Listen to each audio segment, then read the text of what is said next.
පාලි එපා කියලා ඒගොල්ලෝ උපාලිලා වාගේ වෙලා. හරි. එසා පාලියෙන් යමක් ඉගෙන ගත්තොත් කවදාවත් වරදින්නේ නැහැ. බුදුරජාණන් වහන්සේම දේශනා කරනවානේ මොකද්ද? තතහාගත පවේදිතෝ ධම්ම විනයෝ සකාය නිරුත්තිය පරියාපුනිතුන්ති. ස්වකීය නිරුත්තියම තබන්න.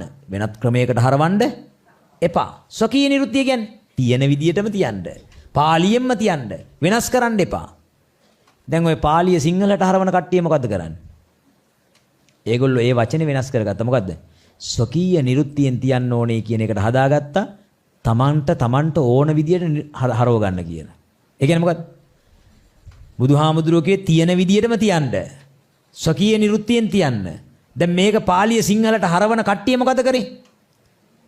ස්වකීය නිරුත්තිය කියන එක තමන්ගේ ස්වකීය මගේ මට ඕන විදියට හරව ගන්න කිව්වා. ඒක තියෙන්නේ ඒ උදරාබාධය ඒ බඩේ අමාරුව තියෙන ලංකාවේ අයට විතරයි. ඕගොල්ලෝ බලන්නකො විදේශ රටක කට්ටිය. දැන් අපි හිතමු චීනේ කට්ටියක්, බුරුමේ පිරිසක්, තායිලන්ත පිරිසක් ලංකාවට ඇවිල්ලා රුවන්වැලි සෑය ගාව ප ဋ ාණේ සජ්ජායනා කළොත් සිංහලෙන්ද කරන්නේ? ඒගොල්ලන්ගේ චීන භාෂාවෙන්ද කරන්නේ? තායිලන්ත භාෂාවෙන්ද කරන්නේ? නෑ. ඒගොල්ලෝ කියන්නේ මොකද්ද? පාලියෙන්මයි කියන්නේ. හරි. හේතු පච්චයෝ ආරම්මන පච්චයෝ අධිපති පච්චයෝ අනන්තර පච්චයෝ සමනන්තර පච්චයෝ සහජාත පච්චයෝ අඤ්ඤමඤ්ඤ පච්චයෝ නිස්සය පච්චයෝ උපනිස්සය පච්චයෝ පුරේජාත පච්චයෝ පච්චාජාත පච්චයෝ නේද? අන්න එහෙම ලස්සන ඒගොල්ලොන්ගේ පුදුම ලස්සනයි හැමෝම එක ආවාගේ කියනවා. තේරෙනවනේ? අපේ කට්ටිය ගත්තොත් මොකද වෙන්නේ? දැන් ඕක මාත් එක්ක මේ ගමන ගියපු නිසා ඕක සිංහලට හරවන්නේ නැහැ. දැන් මොකද වෙන්නේ? ඕක හරවනවා. ඔන්න බලන්නකෝ. තාටික කාලයක් යනකොට මේක සිංහලට හරවලා සිංහලෙන් ලේසි කියලා කට්ටියක් පටන් ගනි. පටන් ගන්න නම් එපා අපේ උපාසකලම්මලා ඉඩ දෙන්න එපා. මොකද හේතුව? සිංහලෙන් මේක කරන්න ගියොතින් සම්පූර්ණයෙන්ම ධර්මයේ විකෘති වෙනවා වැඩි ඈතන් නොගිහිල්ලා. මම හොඳ උදාහරණයක් කියන්නම්. ඕගොල්ලෝ අහලා තියෙනවද පට්ට කියන කතාව?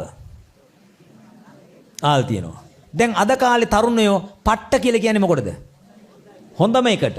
දැන් සමහර වෙලාවට මෙතන කොල්ලෝ ටිකක් හිටියනම් යනකොට ගියේ අද නම් පට්ට බන ටික. ඇයි? හොඳම බන ටික. පට්ට කියන්නේ හොඳම කියන එකට වර්තමානයි. තේරුණානේ? දැන් මීට අවුරුදු 20කට 30කට විතර මේ වයසක තාත්තලාට අම්මලාට මතක ඇති ගමේ කවුරු හරි වැරදිම වැඩ කරන ගෑනු කෙනෙක් හිටියොත් මොකද කියන්නේ? කියන්න එපා. එහෙම කියනව නේද?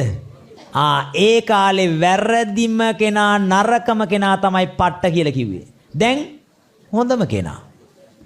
ඒතර බලන්න සිංහල භාෂාව කාලෙන් කාලෙට වෙනස් වෙනවා.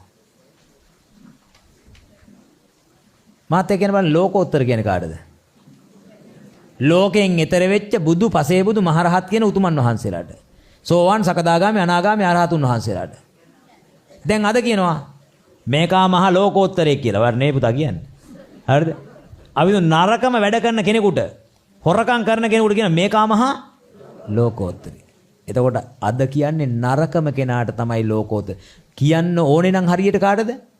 ලෝකයෙන් එතර වෙච්ච උතුමන් වහන්සේලාට කියන්න ඕන වචනයක් අද භාවිතා කරන්නේ කාටද?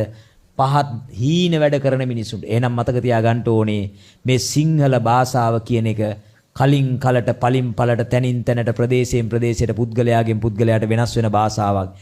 හැබැයි පාලි භාෂාවෙන් කිව්වොත් ලෝකුත්තරා. ලෝකුත්තරා කිව්වොත් ඒක කොහෙ කිව්වොත් වෙනස් වෙන්නේ.